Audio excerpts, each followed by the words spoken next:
Hey, welcome to FreeMMOStation. I'm Skylant Shore, and I'm going to be your reviewer here, your first impressioner, I guess you could say, for PlanetSide 2. Now, PlanetSide 2 has been out for a while. Yeah, this is kind of like a first impressions, really, kind of, it's more of like a review-ish kind of thing. But anyways, I jumped back into the game, I played it for a little bit, and I've been playing it off and on for a while now, since its beta, and, well, to now. And, well, I got some issues for it. I do like the game. I think there's a couple of cool things, but I'm just going to kind of talk at your faces, and I'm just going to tell you how I feel about all of it, pretty much.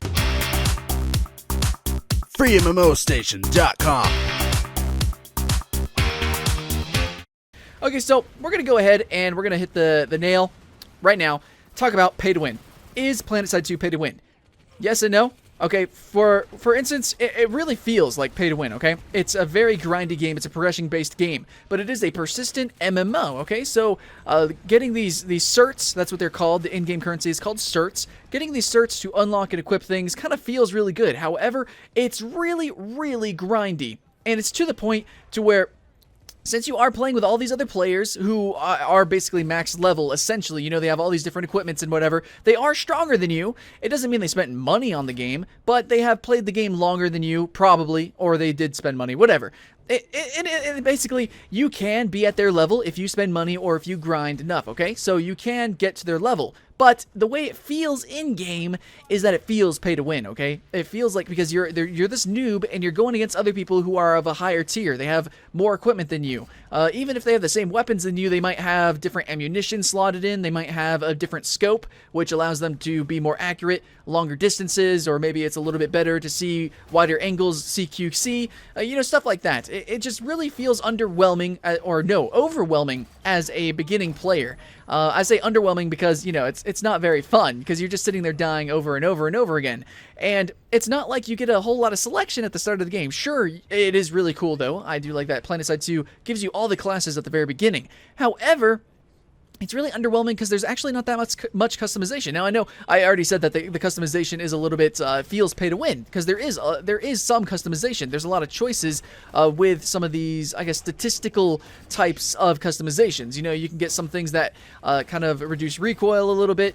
You can get some scopes that kind of change, you know, how far you can see a little bit. But for the most part, customization that drastically changes your gameplay, like allowing you to have an entirely different type of weapon, that is very, very rare. Okay, so, like, how many sniper rifles are there? There's a bunch of semi-automatic. There's some that are they shoot a little bit faster, semi-automatic. And then there's, like, two that are, like, huge, giant, like, freaking Barrett 50 cals, man, that basically one-shot. No, there's, like, even one that maybe just one-shots. Really, there's not too much differentiation there. There's a couple of different submachine guns that kind of feel a little bit different, but for the most part, guys, honestly, a lot of these guns don't really change the feel. They're just kind of statistically a little bit different, and that's kind of disappointing. And that's a huge thing with some of these different class abilities and such. Like, the classes don't actually have that much customization. I mean, it doesn't even really feel like classes.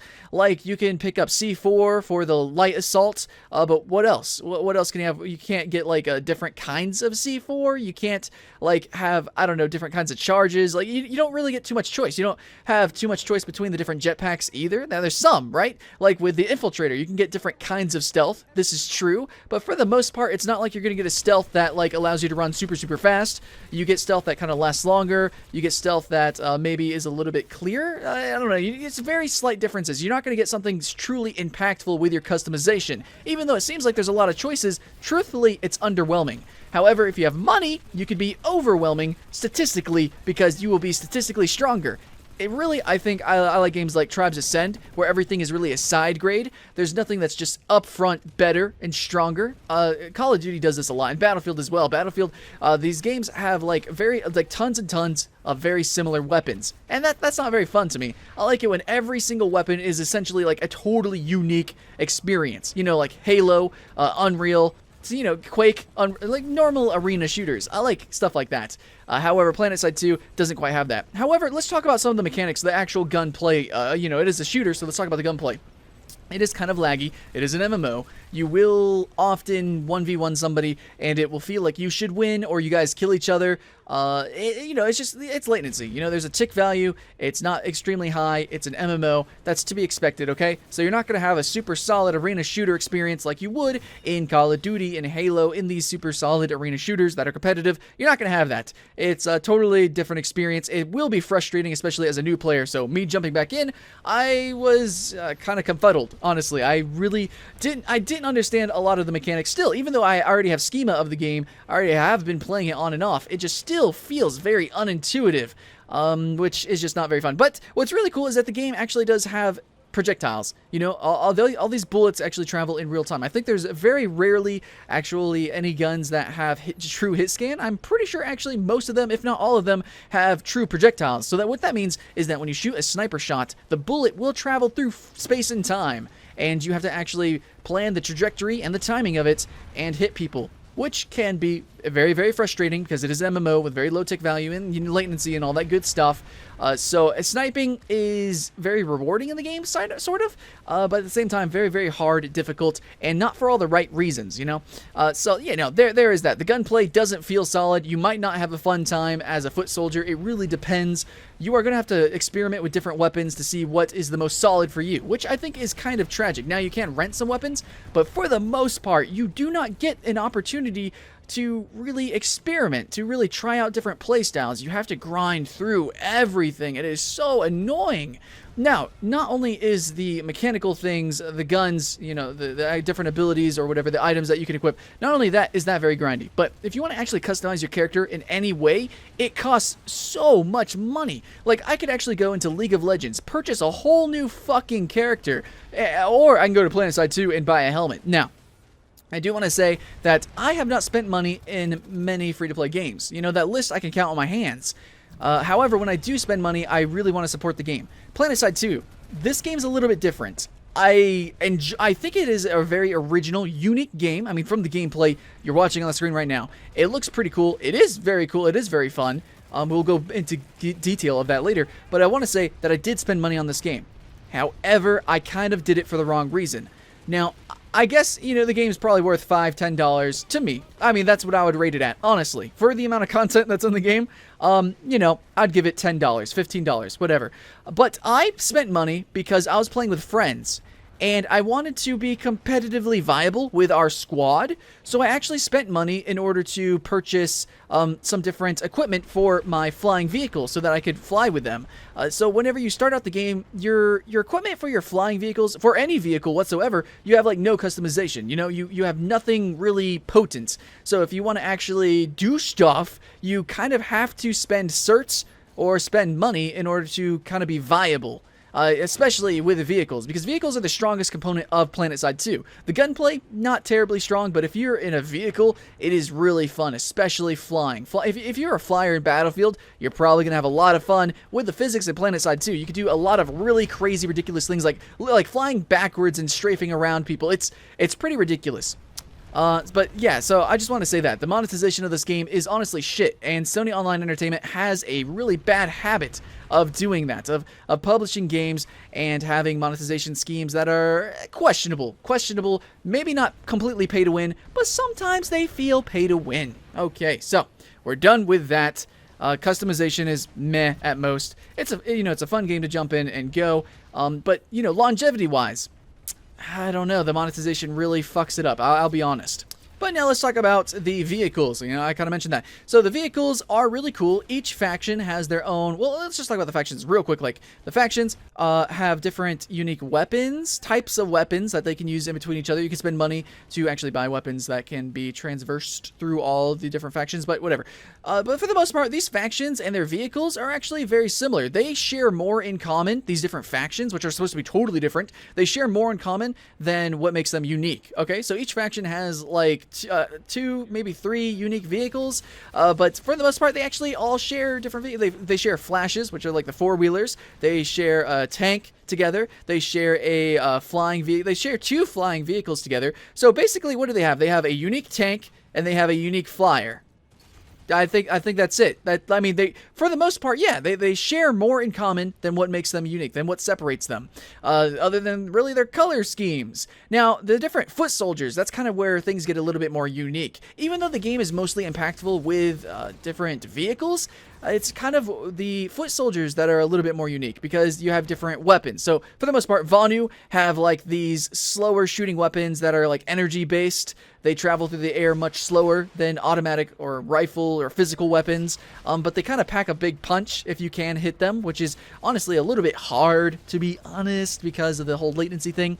But if you play on the red people, we're just going to go by colors, I don't know. So the red people have really fast automatic weapons, and then the blue people kind of go with like burst fire weapons. And I'm just kind of, just like, they share a lot in common. Some of the weapons are a little bit more similar than others. But yeah, for the most part, it's just kind of with some of these weapons that it just changes up the gameplay. But for the most part, you know, these factions are actually very similar, which I guess that's kind of cool. It can be kind of competitive in a way, but I don't think the game should have went in that direction. I think they should have consistently added very unique vehicles for all these different factions. I think the foot soldiers should be even more differentiated, honestly.